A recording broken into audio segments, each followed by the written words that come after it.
right now. All right.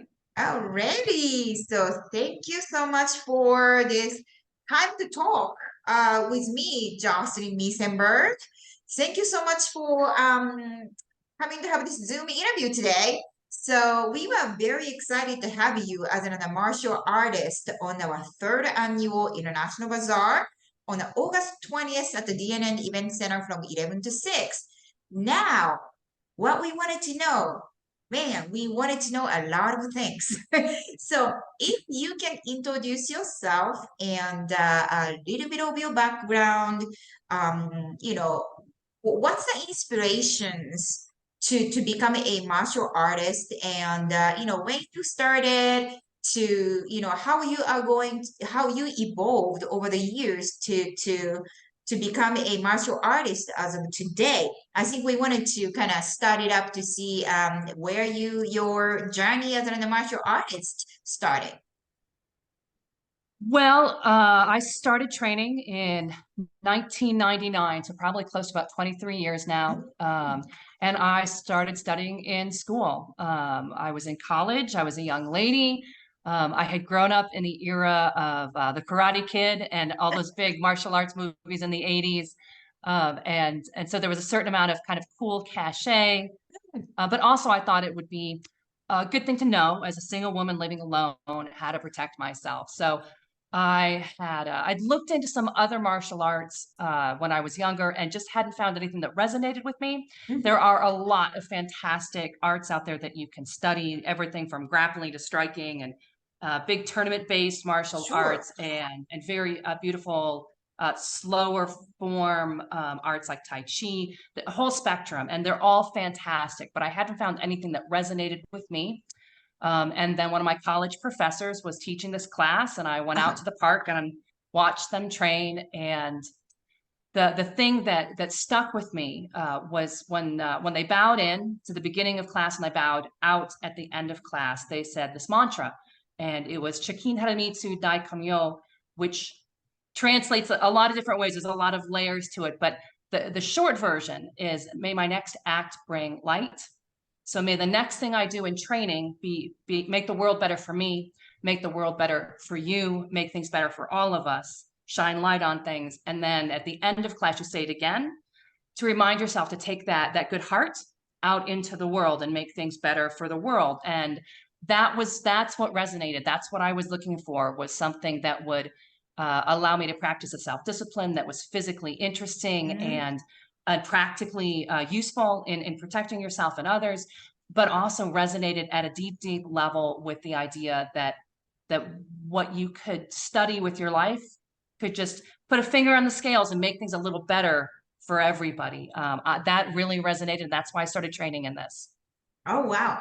I just love that story, to be honest with you. Plus, it's very upbringing and uplifting and so positive when I think of that, like starting your practice with the sort of like affirmation, right? Positive affirmations, and then close the session with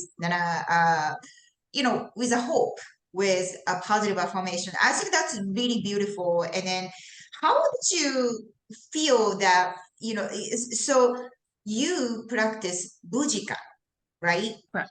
So Bujinkan is a little different than the others. So if you can sort of give me the little breakdown of what Bujinkan is to our audience, because I grew up in, like a martial arts and kung fu's and stuff like that. I grew up in Japan, so I'm very a little bit more familiar with the terms. But some people are not so much. So if you can kind of elaborate that, why the Bujinkan? And what the little short version of a history of the Bujikan that will be very helpful. Sure. So I'll do my best to summarize basically 1,000 years of martial arts history. To your point, there's lots of different martial arts out there. And there are some people who are very elitist about the art they study. I'm not one of those people. I Mm-hmm. feel like every art that's been embraced in any kind of numbers, it's been embraced for a reason. It gives something to the people who practice it and study it, that resonates deeply with them and allows them to be hopefully the best version of themselves. So I applaud anyone studying any art, whether it's a martial art or an Okay. art. So the art that I study is called Bujinkan Budo Taijutsu. Okay. It's about 1,000. The oldest school is about 1,000 years old. There are 9 schools total. It's a Japanese martial art. Yes. The oldest one, Tugakure Ryu, goes back about 1,000 years. A Ryu is just a school. Mhm. So there's 9 total. 3 of them are ninja schools, Oh, and I 6 of see. I them are see. samurai schools.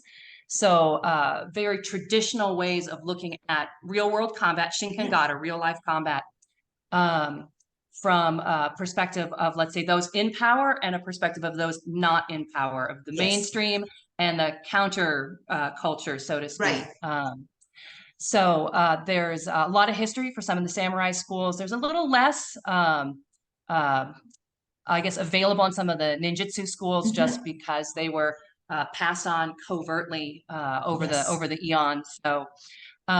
But it's a real world fighting style. There are no tournaments. There is no sparring, really. Oh, wow.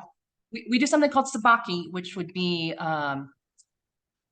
that's a complicated thing in and of itself. But anyway, we do some version of, let's say, improvised movements, but Sure. it's never really done at speed. You have to change something when you study a martial art. Mhm. Every martial art changes something, whether it's a target to make it safer to do repeatedly with friends and family, Right. or in our case, it's the speed you do it in. We do not change the targets.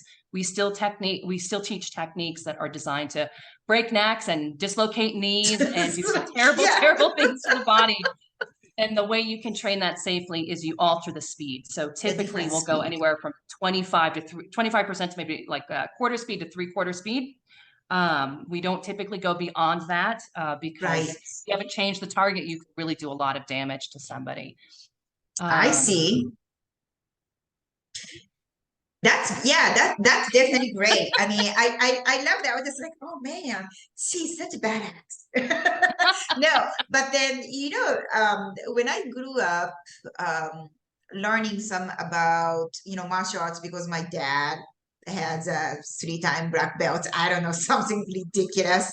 And then when we get into arguments, or I mean, there is no arguments with my Japanese traditional parents to begin with, but when mhm. you are doing disobey type of things and what you get it, and I wanted to get the karate chop, so I have to be like behave myself to making sure that the paddle is going to be taken care of. But it's interesting. I mean, when I grew up, I thought most likely that doing learning like martial arts is more of the self-discipline. A lot of times I thought the building a self-disciplines, it's not necessarily to attack anything but like a self-defense, but then also sort of like nurturing yourself from the inside, so you're going to grow your inner strengths. So how that Bujinkan and then working in your style that you practice right now is aligned with what you believe with a Bujinkan, I guess. I think you're absolutely right. Mhm. I think anyone who truly studies any kind of martial discipline, there's going to be some self-discipline that comes in, or you got to practice. Mhm. You got to show up early and be ready on time. You have to do your homework. All of these things are inherent in the system, in any system really of deep study, whether it's a martial art or learning to play the Mhm. flute or learning to rebuild a motorcycle engine. It instills some level of self-discipline, and also exploration and discovery. So I've been studying this art for 23 years now. I'm a 10th degree black belt, and someone asked me the other day, "Oh, so you're a master of this?" I'm like, "No, no, no, no, no, no, no." I think anyone who really studies anything after a couple decades, you maybe feel like you've started to scratch the surface of Oh, what you're wow. studying. It's the old adage, right? The true knowledge comes from knowing that you know nothing. Uh, I love that. I love that. it is a deep, deep, deep, deep art, and you can go as deep in it as you would like to go. I do teach, obviously, this martial art, but really I think of it more as I study this with others. So Mm. The term sensei translates roughly, we say it means teacher. Yes. More accurately, what it means is one who has gone before. So someone who literally Oh, has been yes. where I am now, and they know how to get where they are because they've been there before. So it's someone who's been in these woods before, and they know the trail through it. So they help you walk it in your own way. Everyone walks that Mhm. trail a little differently, but because they've been where you're at before, they can offer insight and guidance as you explore it. So I feel like in our dojo, it's definitely we are exploring this art together. Okay. And I try to use the experience that I have wandering through these woods of Bujinkan for a couple decades now to help, just to help educate the path and Mhm. help people find their way through this art in the way they're exploring it. That's really neat. Actually, you said it so beautifully. Sensei is a teacher in Japanese, but I really never thought about like you said because there consists with the two different Chinese characters to make it sensei. And basically that's what it said, like ones that it is before you to actually lead that and cultivate it that way. So other people can follow the instructions, follow the person and then learn something from it. I think that's beautiful way that you describes it, the sensei. So what is your purpose, like doing teachings and sharing the beauty of the martial arts? What is your purpose and, what are you trying to gain from it, like moving forward? Well, I don't know a lot of people who do Bujinkan, who teach Bujinkan and make any money at it. So it's not really a commercial It's not affair. the money. No, no, no. It's financially, it's a losing battle every year. It's a losing battle. Uh, I hope that I get the Shikin Haramitsu Daikamyo out of it. I hope that I get the light out of it. That as I study it and I go deeper in it, there are truths that emerge Mhm. in life um, that are real and concrete that you will discover Mhm. however whatever path you're on. If you're studying Bujinkan martial arts, right, you will discover the value of life. That life has great value because you are studying how to end a life and or protect a life. If you're defending your home or your village or your family, Mhm. um, you will study and you will learn the value of life because you will learn how fragile it is and what effort it takes to protect Mhm. and what you are willing to do to protect life and the loss and sacrifice and hurt that you are willing to go through to move life forward. You will learn these same truths if you study music, Mhm. and you will learn these same truths if you study mathematics, Right. that there are these deep emergence um,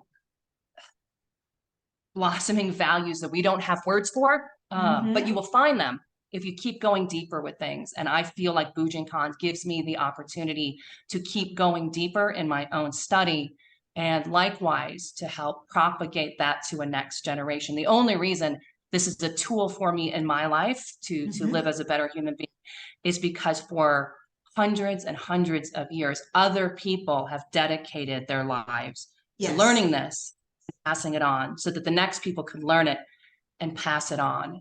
And we're all adding a little bit of snow to the snowball as it rolls down the hill. But we have to because we don't want it to stop because there's been value in it for me. I believe there's Mhm. value in it for others, and I want to provide an opportunity for people to explore that meaning in their lives.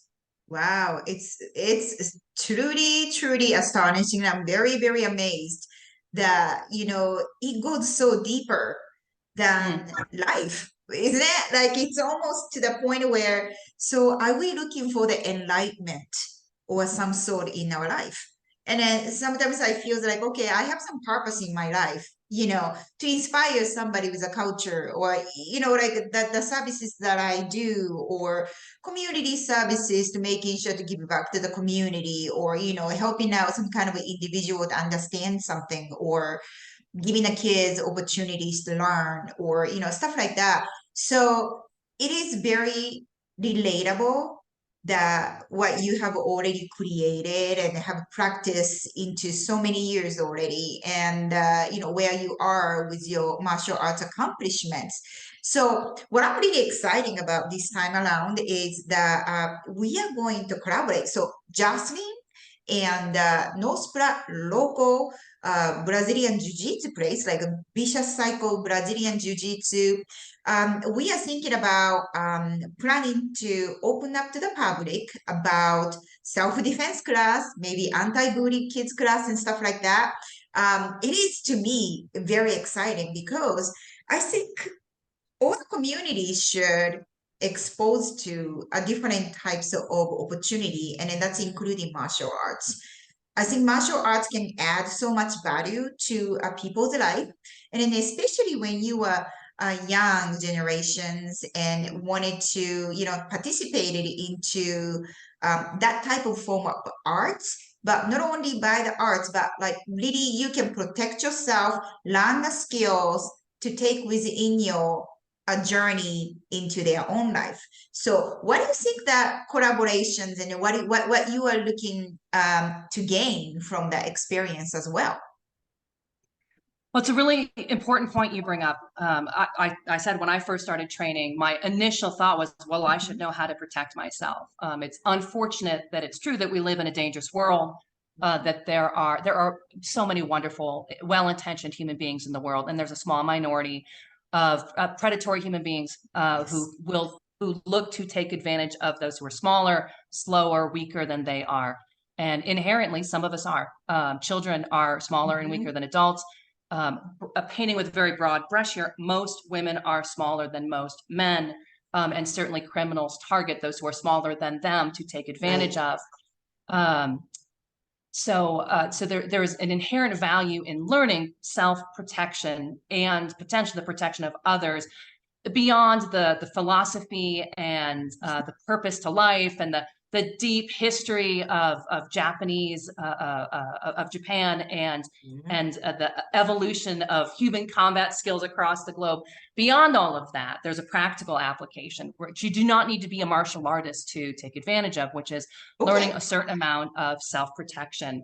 It starts with awareness, situational awareness, and personal awareness, because the Mm. best way to win a fight is to not be in a fight. A big thing to focus on initially is setting yourself up for success, Okay. keeping yourself from being in situations that are inherently less safe than others. So Mm. I'm a 10th degree black belt, and I know how to use swords and guns and all kinds of stuff. And I don't Right. walk down alleys by myself. Right. If I And have, it's not if like I, you can carry a big sword or anything like that to the work, every day. And it's like, all right, okay. It's sure, not like right? that is not going to happening. And I saw that's very interesting that you guys also teaching self-defense class. I Yes. really wanted to take it. I'm really, really interested in, and I wanted to participate it to it. And then, it's important part is to exposure. I really think that exposure in something new, like martial arts, some of the people might already know because of the generations of commercials and social medias and some of the movies and actual martial arts studio in town can bring up the value. But I think it is important that we specifically sort of like a spotlight into the martial arts these times at the International Bazaar also, because like you said it, the arts comes in a different formations. So many different colors, so many different styles. Could have been singing, could have been dancing, but could have been arts can be in a simple movements and very precise movements coming from like martial arts.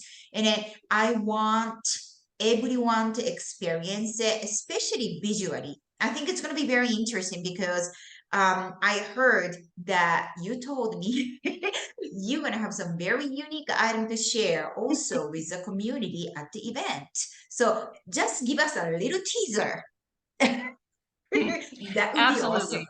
Absolutely. Yoko, so it's one thing to hear about a culture. The more you can experience it from all of your senses, Mhm. the more you start to get an idea of what a culture is really about. That's one of the reasons I love to eat. And there's nothing like exploring a culture through its food, because you literally taste it. You get a tactile, personal experience of what it's like to live in another person's shoes, or in another person's bowl in this case. Mhm. Um, visuality is also a huge part of that. So we will be incorporating some fun elements into the demo that we're doing, with some Ooh. traditional Japanese dress. I think we're going to be pulling out a traditional Japanese kimono and showing how a kunoichi, or lady ninja, might Oh, do some of these techniques. well, you We have will a kuno also, ichi. Yes. Those who uh, don't know anything about the kuno ichi is the Japanese like women ninja. Yes. yes, yes, very sophisticated, sneaky stuff. We'll also be pulling out a traditional set of yoroi, which would be armor that you would wear on the battlefield. And we'll be pulling out some of our more interesting weapons. We've got some halberds and swords and things, and we'll be doing a couple demo interactions to show how you move in armor, how those weapons are designed to defeat the armor, and you'll get kind of Wow. the real tactile experience of what it looks like and sounds like and feels like for someone to fight. And we've only seen it in movies. It's different to see it in person. And if you come by the booth after the demo, we'll have the armor out. We'll have some things for you to touch and feel and check out. Maybe we'll even teach a couple things there at the table if anybody really wants to learn. So So cool. You have no it's going to be idea. a lot I of just fun. got all the just the goosebumps just listening to it. I was like, oh my gosh. So, oh my goodness.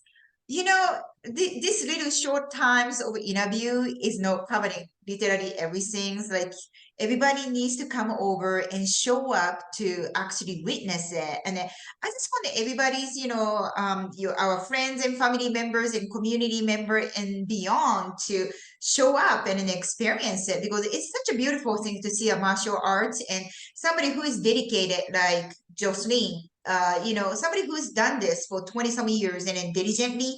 That's a habit. That's a lifestyle. It's just not like, okay, I'm just doing this as a hobby. It's different. It's a lifelong lessons and lifestyle, and so I mean, I am so excited to have you for a third annual International Bazaar, and you guys are going to open up our show too, and be able to hang it out for a little while to share the culture of martial arts and armors and interesting perspectives, and probably will be able to share the meaning of the martial arts, somebody who is really interested in to learn and maybe moving forward with it. So like I said, we are planning to do August 19th, which is a Saturday, in the morning sessions and afternoon session. We're going to do a self-defense class leading by Jocelyn Meesenburg and then her gangs from Denver. So I am just, gosh, you have no idea so much joy I can get out of this conversation, and I just wanted to keep going. But we will keep this as a teaser, so everybody will be interested in to get to know, where they can sign up for these classes at the Vicious Cycle Brazilian Jiu-Jitsu studio here in North Platte. So any of those people who are interested in contacting us about that classes, please give me a call or log into a www.hopefornp.org, or you can call me personally at 308-765-2649.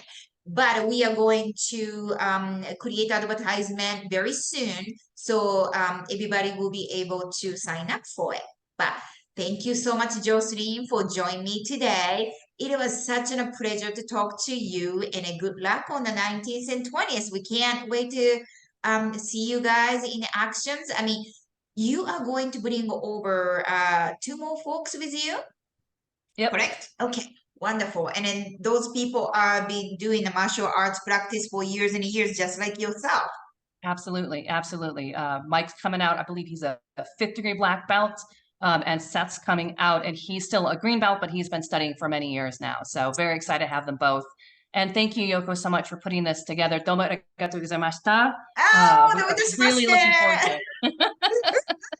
Well, thank you guys for tuning in for the third annual International Bazaar interview series with Jocelin Meesenburg today. And you guys can actually watch this video over and over and again. I am going to load it up in a YouTube also, so follow me right there.